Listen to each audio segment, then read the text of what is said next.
আন্দোলনরত জুনিয়র ডক্টরদের উপর রাজ্য সরকার ব্যবস্থা নেবেন না এবং নিচ্ছেন না, এটা মুখ্যমন্ত্রী কথা দিয়েছেন। কিন্তু আরজিকর সহ একাধিক মেডিকেল কলেজ হাসপাতালে আন্দোলনরত কর্মবিরতিরত আন্দোলনকারীদের একাংশের চাপে কিছু অভিযোগ দাগিয়ে দিয়ে শুধু আরজিকরেই 51 জন, আরো হসপিটাল মেডিকেল কলেজগুলো মেলালে আরো বেশ কিছু, সেখানে কিন্তু বহু জুনিয়র ডক্টরকে প্রবেশ নিষেধ করে দেওয়া হচ্ছে এবং প্রিন্সিপাল বা যারা দায়িত্বে আছেন তাদেরকে দীর্ঘক্ষণ ঘেরাও করা হচ্ছে, চাপ দেওয়া হচ্ছে এবং চলতি পরিস্থিতি যেটা রয়েছে তার সুযোগ নিয়ে একটা দাগিয়ে দেওয়া হচ্ছে অভিযোগ যে এ হুমকি দিয়েছে। অভিযোগ দেখুন, যদি কারুর বিরুদ্ধে কোনো প্রমাণ থাকে তার বিরুদ্ধে ডিসিপ্লিনারি অ্যাকশন নিশ্চিতভাবে কনসার্ন অথরিটি নিতে পারে, কিন্তু সম্পূর্ণ যে অভিযোগটা আসছে একদম রাজনৈতিকভাবে, যারা হয়তো কর্মবিরতির সমর্থক ছিলেন না, যাদের হয়তো রাজনৈতিক ভিন্নমত আছে, যারা হয়তো আন্দোলনটা করছেন সেখানে সংখ্যাগরিষ্ঠতা যে রাজনৈতিক বিশ্বাসে, তারা এখন রাজনৈতিক প্রতিপক্ষ ধরে ধরে একটা বদনাম দিয়ে দেয়া, এই করে একেবারে অফিসিয়ালি নোটিশ করে বেশ কিছু মেডিকেল জুনিয়র ডক্টর স্টুডেন্টকে তারা প্রতিষ্ঠানে ঢোকাটা বন্ধ করে দিচ্ছে। এটা কি হচ্ছে? তারাও তো মেধাবী, তারা কোথায় যাবে এই অবস্থায়? রাজ্য সরকার মাননীয় মুখ্যমন্ত্রী বলছেন কর্মবিরতি যারা করেছে অন্য রাজ্য ব্যবস্থা নিলেও এই রাজ্য ব্যবস্থা নেবে না, অথচ এই আন্দোলনকারীদের চাপে আন্দোলনের মত এবং পথের যারা একমত ছিলেন না তাদের প্রতিষ্ঠান থেকে বার করে দেওয়া হচ্ছে। সেই ছেলে মেয়েগুলিও তো মধ্যবিত্ত, নিম্নবিত্ত, বিভিন্ন পরিবার থেকে এসছে, মেধার পরিচয় দিয়ে এসছে, তাদেরকে ঢুকতে দেওয়া হবে না, তারা ক্লাস করতে পারছে না, তারা চূড়ান্ত অনিশ্চয়তায় ভুগছে, তাদের পরিবারের অভিভাবকরা চরম উদ্বেগে রয়েছেন, এমনকি তারা যেসব জায়গায় হোস্টেলে থাকছে তারাও নিরাপত্তার অভাব বোধ করছে এই আন্দোলনকারীদের একাংশের তরফ থেকে। তাহলে যদি সমস্যার সমাধান হয় তাহলে দুদিক দিয়ে সমস্যার সমাধান হোক। এখন তো এটা বলে দেওয়া সহজ, ও সন্দীপ ঘোষের লোক ছিল, আমার কি রাগ সেটা হচ্ছে আমার মনের মধ্যে প্রসার হইল। এখন যদি বলা যায় ও সন্দীপ ঘোষের লোক, ও সন্দীপ ঘোষের লোক, তাহলে লোক খেপিয়ে দিয়ে তাকে বাদ দিয়ে দেয়া, বাইরে পাঠিয়ে দেয়া, কলেজে ঢুকবে না বলা, এই ধরনের একটা জিনিস তৈরি হয়ে যাচ্ছে। অর্থাৎ যারা আন্দোলনটা করছেন, আন্দোলনটা নিয়ন্ত্রণ করছেন, তারা তাদের বিরুদ্ধ মতকে একেবারে কলেজগুলি থেকে সরিয়ে দিয়ে নিরঙ্কুশ আধিপত্য চাইছেন গোটা সিস্টেমটা। এটা কি করে হতে পারে? আমরা এইটুকু বলতে পারি যে সেই ছেলে মেয়েগুলিও কিন্তু চূড়ান্ত বিপদে পড়ছে। আমরা কাউকে ডিফেন্ড করছি না, যদি সেই ছেলে মেয়েগুলির মধ্যে কারুর বিরুদ্ধে কোনো নির্দিষ্ট অভিযোগ থাকে তার বিরুদ্ধে কর্তৃপক্ষ ব্যবস্থা নেবে। কিন্তু এটা কি হচ্ছে যে কয়েকজন ঘিরে ধরে এই লিস্টে এদেরকে বাদ দিতে হবে, এদেরকে ঢোকানো যাবে না, এদের প্রবেশ করতে দেওয়া যাবে না, তাদেরকে কলেজ থেকে বার করে দিতে হবে। এটা কোন দেশি গণতন্ত্র, কোন দেশি শৃঙ্খলা পরায়ণতা, কোন দেশি ন্যায় বিচার চাওয়ার আন্দোলন হচ্ছে? আমার রাগ আছে, আমি একটা দল করি, ওই ছেলেটি সেই দলটি করে না। আমি চাইছি কর্মবিরতি করতে, ও চাইছে আন্দোলন করতে, কিন্তু রোগীদের পরিষেবা দিয়ে।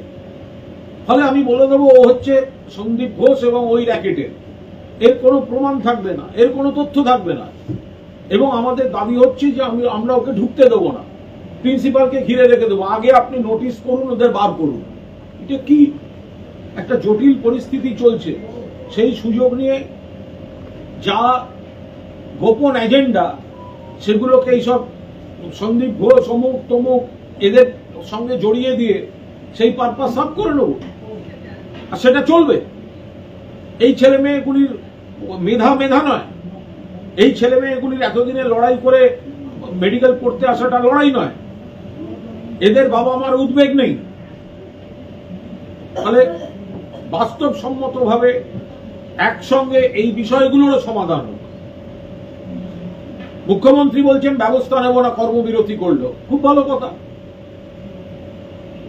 কিন্তু তারা যে বাকিদের বিরুদ্ধে ব্যবস্থা নিচ্ছে এবং তার সঙ্গে তথ্য প্রমাণ আইনের কোনো সম্পর্ক নেই, গোটাটা একটা এই সময়ের যে পরিস্থিতির মানসিকতা, সেই সুযোগ নিয়ে ব্যক্তিগত রাগারাগি, ব্যক্তিগত রেষারেষি, রাজনৈতিক মতপার্থক্য যারা আছে তাদের সাফা করা হচ্ছে। এটা কি করে হতে পারে? এটা তীব্র বিরোধিতা করছে। আরজি করের যে মূল ঘটনা, নির্যাতিতা, ধর্ষক এবং খুনি এই সঞ্জয় রায় বা যদি আরো কেউ থাকে শাস্তি পাক, যদি কেউ তথ্য প্রমাণ লোপাট করে থাকে শাস্তি পাক, যা তদন্ত হচ্ছে চলুক। কিন্তু তার আড়ালে যদি কেউ কেউ ভাবেন যে মানুষের এই আবেগের সুযোগ নিয়ে আমরা আমাদের কলেজের ভেতরের প্রতিপক্ষদের গায়ে স্ট্যাম্প মেরে দিয়ে তাদের কলেজে ঢোকা বন্ধ করে দেবো, সেক্ষেত্রে কিন্তু বিপুল সংখ্যক ছেলেমেয়ের, বিপুল সংখ্যক, শুধু আরজি করে 51 জন, 51, এরা ঢুকবে না, এরা ক্লাস করতে পারবে না। এদের অনেকের কে গাইনিতে, কে সার্জারিতে, তাদের ডিউটি পড়ে যাচ্ছে, তারা ঢুকতে দেওয়া হচ্ছে না, তারা ঢুকতে পারছে না, তাদের নানা ধরনের হুমকি দেওয়া হচ্ছে, তাদের থ্রেট করা হচ্ছে। থ্রেট কালচার কারা বলছে? যারা বলছে তারাও তো থ্রেট করছে। 51 জনকে ঢুকতে দেবো না, অথচ কারোর বিরুদ্ধে কোনো তথ্য প্রমাণ নেই। তারা হয়তো কর্মপদ্ধতিগতভাবে অন্য মতামতে, তারা হয়তো কর্মবিরতিতে একমত নয়। ফলে এই বিষয়টি বেশ কিছু ছেলেমেয়ের ক্ষেত্রে অত্যন্ত উদ্বেগজনক পর্যায়ে গিয়ে পৌঁছেছে। এটা তাহলে গতকালের বৈঠকে এগুলো আন্দোলনরত ছাত্র যারা গেছিলেন তারা তুললেন না কেন? আপনারা থ্রেট কালচারের বিরোধিতা করবেন আর তথ্য প্রমাণ ছাড়া থ্রেট কালচার দিয়ে একটা বড় অংশের ছেলে মেয়েকে কলেজ থেকে সরাবেন, এটা কি করে হতে পারে? এটা সবাই সমর্থন করবেন তো? আমার রাগ আছে, ও আমার দলটা করে না, বা আমরা যারা আন্দোলনটা কন্ট্রোল করছি ও তার মধ্যে পড়ছে না, সুতরাং ওকে বলে দাও ও হচ্ছে সন্দীপ ঘোষের পক্ষে ছিল। আরে সন্দীপ ঘোষ লোকটা পচা গলা যদি হয়ে থাকে সে তার ব্যাপার, তার সঙ্গে সাধারণ ছাত্রছাত্রীদের কি সম্পর্ক? যদি কোনো ছাত্রছাত্রী তৃণমূল কংগ্রেস বা তৃণমূল ছাত্র পরিষদের সমর্থক হয়ে থাকে, তো সাধারণ সমর্থকদের উপর কেন রাগ ফলানো হচ্ছে? মানে এলাকা থেকে তৃণমূলকে, মানে ওই মেডিকেল কলেজগুলোয় তৃণমূলপন্থী ছাত্রছাত্রীদের রাখা যাবে না, এটা তো হতে পারে না। যারা এই আন্দোলন করছেন তাদের বিরুদ্ধ মতের কাউকে রাখা যাবে না, এবং সেটা জোর করে চাপিয়ে থ্রেট করে নোটিশ করিয়ে তাদেরকে বার করে দেওয়া হচ্ছে। ফলে এটা নিশ্চিতভাবে এই ছেলে মেয়েগুলি এবং তাদের অভিভাবকরা চূড়ান্তভাবে মানসিক বিপর্যস্ত, তারা বিপদে পড়েছেন। এদের মধ্যে যদি কারুর বিরুদ্ধে কোনো নির্দিষ্ট তথ্য প্রমাণ থাকে তা দিয়ে ব্যবস্থা হোক, অন্যথায় যাকে তাকে এই সুযোগ নিয়ে, পরিস্থিতির সুযোগ নিয়ে প্রতিষ্ঠান থেকে বার করে দেয়া, এটা হতে পারে না। কোনো নির্দিষ্ট সংগঠনের বিরুদ্ধে আপনাদের অভিযোগ না, যারা আন্দোলন করছেন তাদের একাংশ এই জিনিসগুলো করছেন। 51 জন, তারা কোথায় যাবে?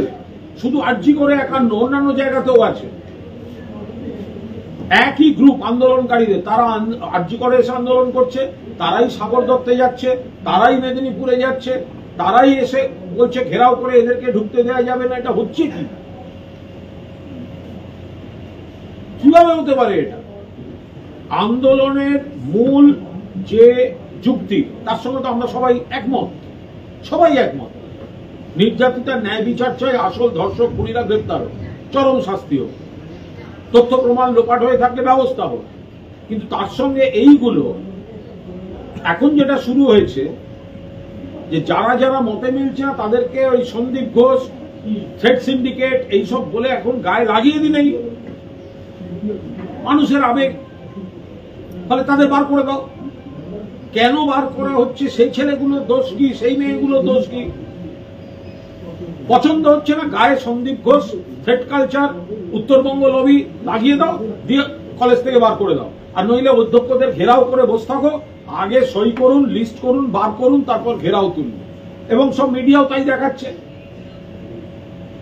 থ্রেড কালচারে নাজেহাল হয়ে আছেন অধ্যক্ষ। কেন সাধারণ ছেলে মেয়েগুলোকে ভিলেন বানাচ্ছেন? এদের অধিকাংশ হচ্ছে এখন জুনিয়র বাচ্চা ছেলে মেয়ে, তারা হয়তো কোনো দলের সমর্থক, তারা রেগুলার ক্লাস করতে চায়, তারা রেগুলার কাজ করতে চায়, তাদেরকে দাগিয়ে দিয়ে কলেজ থেকে বার করে দেওয়া হচ্ছে। আর যারা বার করে দিচ্ছে তারা বসে বসে ওই 1, 2, 3, 4 করে সই করছেন। এটা কোনো কথা হলো?